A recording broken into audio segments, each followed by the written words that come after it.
Good morning, students. So, as we already started our history third chapter, that is religious synthesis. So, students, I told you in previous lecture the meaning of synthesis. Can you tell me what do you mean by synthesis? Yes, synthesis means combination of ideas, different ideas about different religions.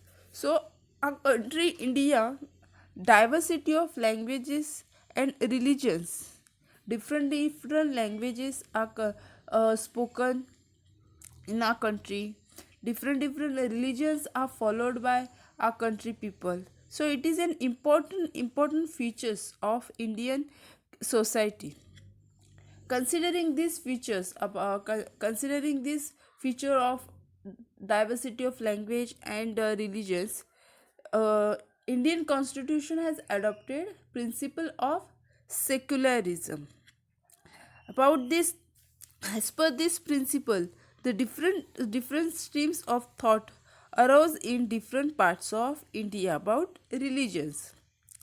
They emphasized harmony, they emphasized peace between the different sects and religions, along with devotion to God, the path of God, the way to God. That we'll learn in this chapter. So, we'll also learn about Bhakti Marg. So it is believed that the Bhakti Marg, which is originated in South India, Bhakti Marg is originated where? Is originated in South India. The Nenar and Alwar movements, Bhakti movements, the Nenar and Alwar Bhakti movements emerged in this region. Means there are some, the people who are divided into Bhakti movement, the people who are in a Bhakti movement, they are divided into these two movements, these two. The Nenas were the people who believed to Shiva, they joined the Nenas, and the people who were the devotees of Vishnu, they are in a Alavars. So the people there were also attempts to considering Shiva.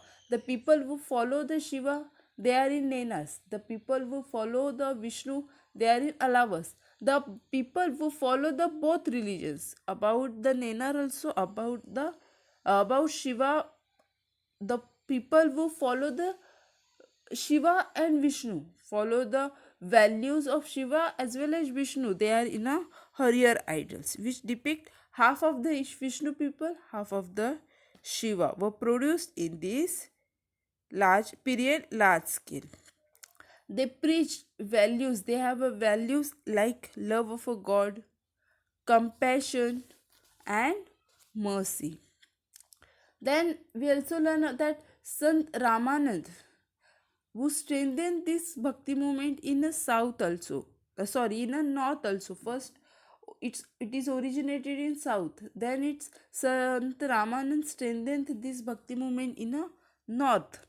So in here the Saint Kabir, who was the well known saint in this bhakti movement, for him, for bhakti, for Sant Kabir, all are equal, there is no discrimination. For him, truth was God. He taught people that human beings are equal. He did not believe that any differences. He does not discriminate any religions about caste, creed. So he wanted to bring, Sant Kabir wanted to bring Hindu and Muslim people come together, Hindu and Muslim unity. So he criticized those people who orthodox in the both Hindu and Muslim religions in a strong terms. Then Chaitanya Mahaprabhu, who underlined the importance, who gave the importance of Krishna Bhakti. Due to his teachings, due to Chaitanya Mahaprabhu's teachings about the Krishna Bhakti, people joined Bhakti movement. Most of the people who joined their Bhakti movement by crossing their boundaries of caste and creeds.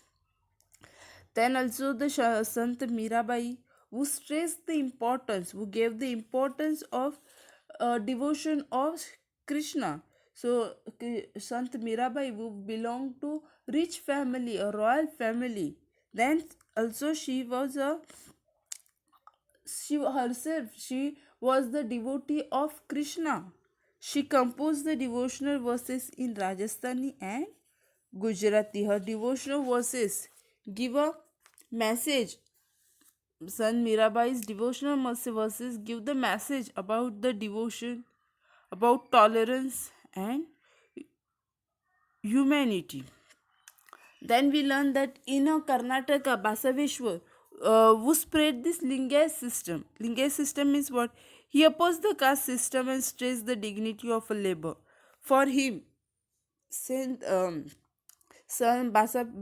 Basaveshwar, what he encouraged women who participate. He want that the women would take participation in this movement, in this bhakti movement. So that's why he encouraged women to participate in a bhakti movement. For participation in a bhakti movement, men and for him, men and women belonging to all castes began to participate in this religious discussion.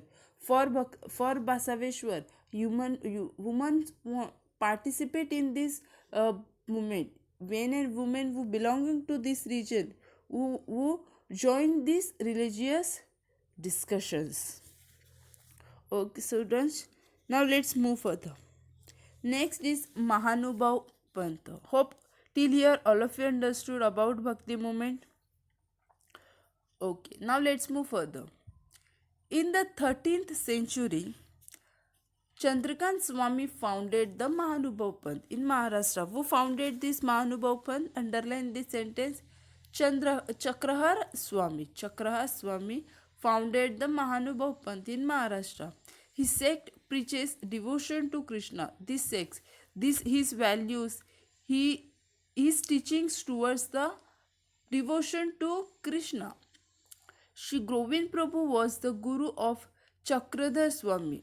First, the Chakradhar Swami was the he founded the Mahanubhav Panth, and Shri Govind Prabhu, who was the guru of Chakradhar Swami. Chakradhar Swami followed the values of Guru Govind Prabhu. He followed Guru Govind. The followers of Chakradhar included men and women belonging to Riddhipur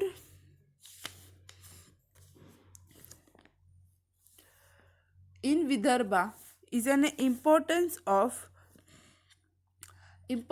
for people of this sect.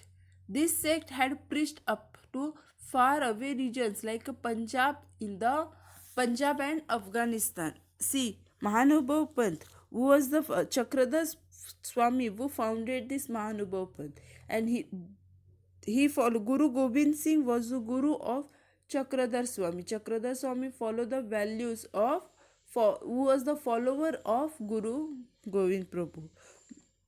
Then he supported equality. For him all are equal. All human beings are equal. He traveled to all parts of Maharashtra and give the information in Marathi language. He preferred only Marathi. Chakradhar Swami preferred only Marathi language instead of Sanskrit. Many works composed in a Marathi language, not in other language.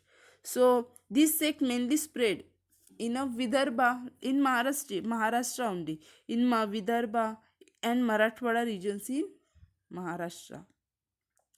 So this sect had preached. So this region was spread up to Punjab and Afghanistan. See, here some more info. They give some more information about Mahanubhav Panth. See, some of the main compositions of the followers of the Mahanubhav Panth are the treatise like Lila Charitra, compiled by Mahanibhat, describe the deeds of Chakradhar Swami. Dhavle of the first Marathi poets Mahadamba, Sutrapat and Drishtantapat, compiled by Kishobas Vachaharan of Damodar Pandit Shishupalwadda of Bhaskar Bhatt Borikar and Rukmini Swarmarvarma of Narendra. Understood, students? So the conversation between Hindi and Muslim, which was written by Sant Eknath, is very important in the viewpoint of the religious peace, religious harmony.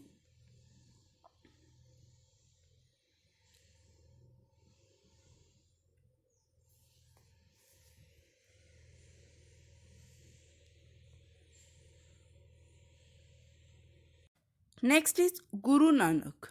So let us understand about Guru Nanak thoughts. So the Guru Nanak was the founder of Sikhism and first Guru of Sikhs. All of you underline this first sentence only. Here question will ask that who was the first Guru of Sikh? So Guru Nanak was the founder of Sikhism and first Guru of Sikhs. His works has to be mentioned as a great attempt at religious synthesis. He visited to holy places of both Hindu and Muslim. Guru Nanak, who was the founder of Sikhism and who was the first Guru of Sikh, and he visited many holy places, like both holy places, Hindu and Muslim. He also visited Mecca. He realized that when he realized that feelings of devotion is common everywhere, he followed Hindu also and Muslim religious also. He visited both the religious places. So while he visited, that time he realized that there is a devotion, prayer, God is common everywhere, is same everywhere. There is no discrimination. So he taught that all persons should be treated equally. All human beings are equal. There is no partiality. He, his teachings, his thoughts aimed at achieving Hindu-Muslim unity. In his teachings, he gave the knowledge to people about Hindu-Muslim unity, emphasized caste behavior.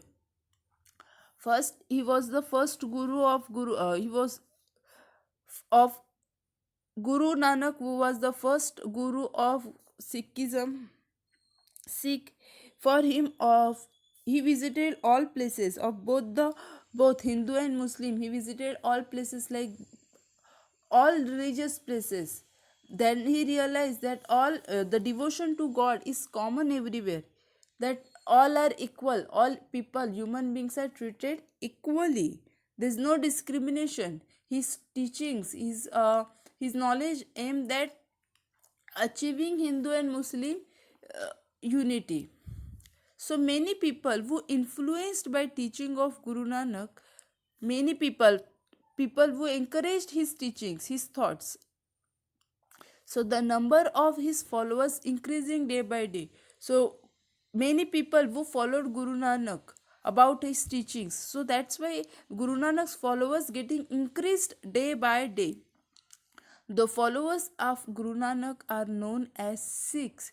The people who followed Guru Nanak, those people are known as Sikhs or Sikyas, means disciplines.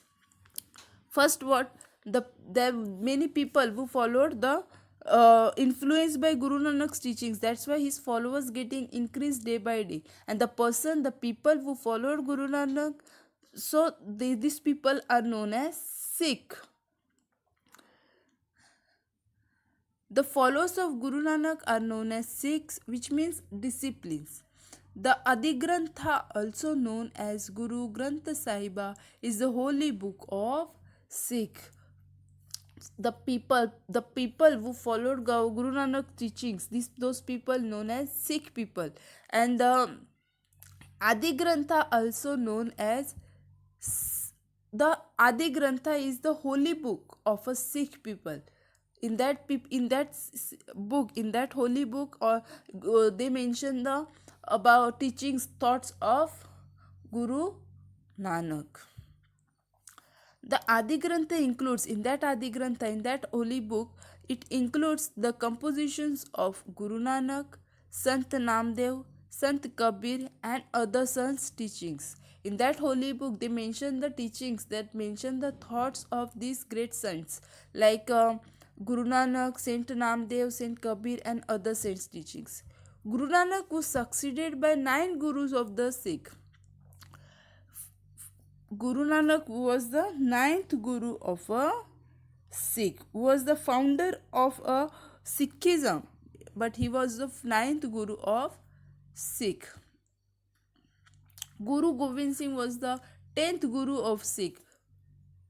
Then ninth guru was the Guru Nanak. Then 10th one was the Guru Gobind Singh, who was the 10th guru of the Sikh. After Guru Gobind Singh, Sikhs regard the Guru Granth Sahiba as their guru as per the others of Guru Gobind Singh. Next is the Sufi sect. This is a sect in Islam. The Sufi saints believe that God is full of love and the only way to reach Him is through love and devotion. Sufi sect people is sect in Islam only. This sect is in only Islam, and these people, the saints in that Sufi sect, saints believed only love and love, only love, that only reach to Him through love, means for Him, for them people, Sufi people, to reach the, to preach, they preached only love. Through that love and devotion, they, the only way to reach the, preach the people, God. Their main teachings are love for all living beings, meditation, and simple living. Khwaja Moinuddin Chist, Sheikh Nizamuddin Awaliya were a great Sufi saints. In that Sufi saints, first the Sufi saints believe that God is full of love for Sufi people. For him, for them, God is full of love and devotion. And their main teaching is for love for living beings, meditation, and simple living. In that, Khwaja Moinuddin Chist and Sheikh Nizamuddin Awaliya were the great Sufi saints, and the teachings of Sufi saints were bring unity, same like Guru Gobind Singh, same in a Guru Nanak, that for him all human beings, all you Hindu Muslim people, unity. So he also want that Hindu Muslim communities, unity in the Hindu Muslim communities. Sufi music has made valuable contribution to Indian music. The path of bhakti thought by the saints was easy to follow for the common people. The bhakti movement was open for all men and women. Till here we learn about bhakti movement. So all saints, what was their thought? That all are equal, all human beings are equal. There were no discrimination about equality, caste, creed. So bhakti movement is common to all, was open to all men and women also. In here this the saints express, they pass their thoughts and ideas to in the language of the people, the language one, language the people who understand the language, in that language these saints give their thoughts and express their ideas. So the common people found them close their hearts. So that's why the common people who mainly followed these saints. The Bhakti movement has contributed greatly to making the Indian culture. That means it is very important. The Bhakti movements have more importance in a Indian culture, for making the Indian people culture good. So it was the very important role of this Bhakti movement. Understood, students?